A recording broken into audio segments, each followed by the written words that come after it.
big, but when I came home and saw all the lights in our apartment, which was not allowed to, you know, when it was blackout, we all had to have black things, papers or whatever, and that my father didn't care. When I came upstairs, he rolled up everybody could take a blanket and a pillow and a suitcase with 40 pounds, I think. And they were packing. My sister was and my father was already there. My mother was still at work. And I wanted to take some pictures from the wall, and the Germans said, that's not true. We were not picked up by Germans, we were picked up by our people. But some people were picked up by Germans.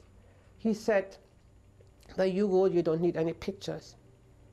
And when we were finished packing, or when we were supposed to be finished packing, my mother came in the meantime. We were marched down. Oh, I forgot to mention, on every house, on every apartment was a huge star in white, that they knew where to ring the bells. All the people who were supposed to be picked up that day came down. There was a big van, moving van, where we went in, and were taken to the school in Berlin where they had all those people who were deported. It's the way, when we got to that school on the east side of Berlin, I mean, the screaming and the people, and on every floor were wooden fences that nobody could go from one floor to the other. It was such a shock when you came from still normal life, whatever we had there. Everybody yelled to us, where do you come from? Do you know what happened to those? Everybody wanted to know, you know, if somebody's among us, you know, whom they knew. And so the next day, we were called down to another camp. We had to march down because my mother said to somebody in our, we were in a room in that first camp. There were about 30, 40 people lying on the floor with their feet in the middle, they hit together, and I mean, it was unbelievable conditions. And she said to my mother, after she said, she rather goes to Auschwitz, she said, but Frau Naumann, Theresienstadt is supposed to be much better than Auschwitz. So then we were taken to another camp, and we sat there around about 3 or 4 weeks until enough people were together to make a transport to go to Theresienstadt.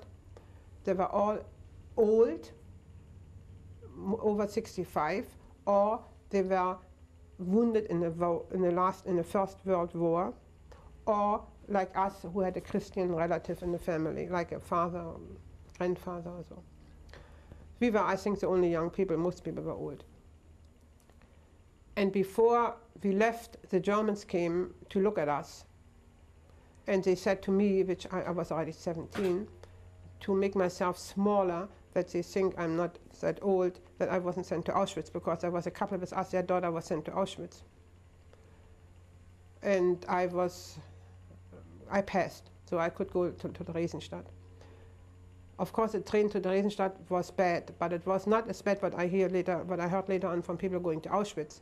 It was still not a cattle car, and we had some seats in there. It was, I think, a fourth-class car where farmers were riding most of the time with stuff in the middle. It was a different kind of car. But we were 100 people in that train, and it was, of course, upsetting, the whole thing, very upsetting. You didn't know where you were going, and nothing. I mean, we didn't know anything about the future. And every time the train stopped, I said to my sister, we were together, like, that they're going to gas us now. And my sister always said, don't talk such nonsense. I mean, she didn't. We must have heard before that they gassed people in trucks or whatever we heard. So I don't know how long it took. If we were overnight in that train, I don't know. We got to Theresienstadt, and we had to, it did not stop in Theresienstadt because at that time the train didn't go there. The prisoners built the train going to Theresienstadt. We went maybe to Leitmeritz or to Bauschewitz, one of those villages nearby.